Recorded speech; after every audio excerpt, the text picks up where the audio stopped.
நீதிமன்றங்களுக்கு நன்றி, எனது வழக்கறிஞர்களுக்கு நன்றி. தமிழக வரலாற்றிலேயே இதுவரை இல்லாத அளவுக்கு 2 முறை குண்டர் சட்டத்தில் என்னை பவள விழா கொண்டாடும் ஒரு கட்சி அடைத்திருக்கிறது என்பது உள்ளபடியே வெட்கக்கேடு. நான் நடத்தி வந்த சவுக்கு மீடியா 8 மாத காலத்துக்குள் திராவிட மாடல் அரசின் உண்மை முகத்தை தோலுரித்து காட்டியதன் காரணமாகவே என் மீது பொய்யாக கஞ்சா வழக்கு போடப்பட்டது. அவதூறாக காவல்துறையினரை பற்றி பேசியதாக 17 வழக்குகள் பதிவு செய்யப்பட்டன. தமிழகம் முழுக்க நான் போலீஸ் வாகனத்தில் அலைக்கழிக்கப்பட்டேன். கோவை சிறையிலேயே எனது வலது கரம் உடைத்து 3 இடங்களில் எலும்பு முறிவு ஏற்பட்டது. ஒவ்வொரு முறை காவல்துறை என்னை கஸ்டடி எடுக்கும் போதும் வெளியே வந்த பிறகு திராவிட முன்னேற்ற கழக அரசை எதிர்த்து எதுவும் பேசக்கூடாது, திமுக அரசுக்கு ஆதரவாக பேச வேண்டும் என்பதை நிபந்தனையாக கூறினார்கள்.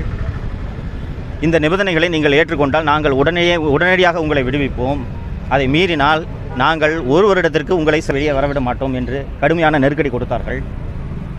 நான் உண்மைகளை பேசுவதற்கு என்றுமே அஞ்சப்போவதில்லை என்று நான் அத்தனை பேரிடமும் பதில் கூறியதன் காரணமாகத்தான் விடியற் காலை 3 மணிக்கு என்னை சென்னை புழல் சிறையிலிருந்து அவசரமாக எடுத்து வந்து மதுரை சிறையில் அடைத்து என்னை 2வது முறையாக குண்டர் சட்டத்தில் கைது செய்தார்கள். தமிழக முதல்வர் திரு மு.க. ஸ்டாலின் அவர்கள் விமர்சனங்களை சந்தித்தவர் அல்ல, விமர்சனங்களை பார்த்து பழகியவர் அல்ல, விமர்சனங்களை பார்த்து வளர்ந்தவர் அல்ல. தந்தையின் நிழலில் வளர்ந்த ஒரு போன்சாய் செடிதான் திரு ஸ்டாலின் அவர்கள். பணியில் இருக்கும் அரசு ஊழியர் இறந்தால் கருணை அடிப்படையில் வேலை தருவது போலத்தான் திமுகவின் தலைவராகி இருக்கிறார் திராவிட முன்னேற்ற கழகத்தின் தலைவர் திரு மு.க. ஸ்டாலின் அவர்கள். அதுபோலத்தான் தமிழகத்தின் முதல்வராகவும் இவர் ஆகியிருக்கிறார். உண்மைகளை சவுக்கு மீடியா ஏறக்குறைய 8 மாத காலமாக தொடர்ந்து எடுத்து கூறியதன் காரணமாகத்தான் சவுக்கு மீடியாவின் வங்கி கணக்குகள் முடக்கப்பட்டுள்ளன, சவுக்கு மீடியா ஆஃபீஸ் சீல் வைக்கப்பட்டுள்ளது, எனது வீடு சீல் வைக்கப்பட்டுள்ளது, எனது தாயாரின் பென்ஷன் கணக்கு உட்பட 6-7 கணக்குகள் முடக்கப்பட்டுள்ளன. நாட்டில் இன்று நடக்கும் உண்மைகள் எந்த வகையிலும் வெளியே வந்துவிடக்கூடாது என்பதில் தமிழக முதல்வர் மற்றும் அவரது மகன் திரு உதயநிதி ஆகியோர் மிக கவனமாக இருக்கின்றனர். சமீபத்தில் கள்ளக்குறிச்சியில் 66 பேர் கள்ளச்சாராயம் குடித்து இறந்தது உங்களுக்கு அத்தனை பேருக்கும் நினைவிருக்கும். அந்த வழக்கு விசாரணையை சிபிஐ விசாரணைக்கு மாற்ற வேண்டும் என்று பல்வேறு வழக்குகள் தொடரப்பட்டு அந்த வழக்கு நீதிமன்ற விசாரணையில் இருந்து வருவதும் உங்களுக்கு தெரியும். கடந்த டிசம்பர் 2023 தமிழக டிஜிபி திரு சங்கர் ஜிவால் அவர்கள் தமிழகத்தில் சட்டவிரோதமாக மெத்தனால் சர்வசாதாரணமாக கடத்தப்படுகிறது, உடனடியாக இது தடுக்கப்பட வேண்டும், அப்படி தடுக்கவில்லை என்றால் மரக்காணத்தில் ஏற்பட்டது போன்ற கள்ளச்சாராய சாவுகள் ஏற்படுவதை தடுக்க முடியாது என்று டிசம்பர் 2003 தமிழக டிஜிபி சங்கர் ஜிவால் அவர்கள் உள்துறை செயலாளருக்கு கடிதம் எழுதியிருக்கிறார். இந்த கடிதத்தின்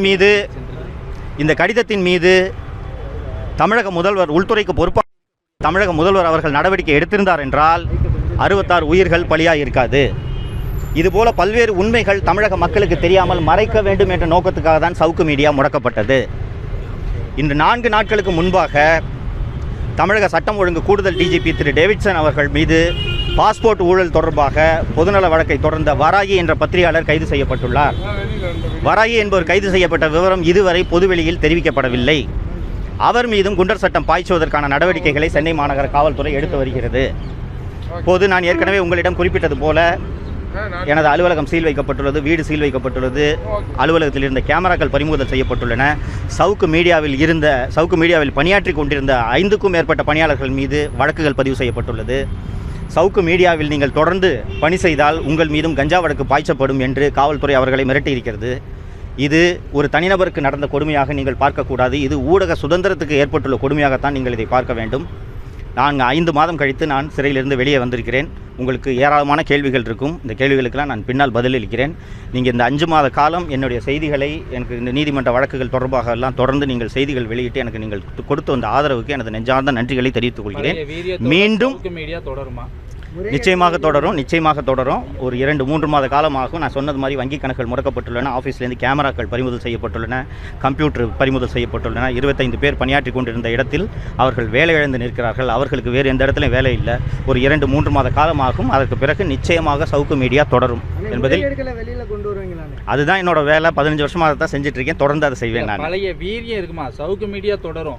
நீங்கள் உங்களோட கேள்விக்கு என்ன பின்னணின்றதை நான் புரிஞ்சுக்கிறேன். 5 மாதம் ஜெயிலுக்கு போயிட்டு வந்து இதே வீரியத்தோடு நீங்கள் செயல்படுவீங்களான்றதான் உங்கள் கேள்வியோட பொருள்.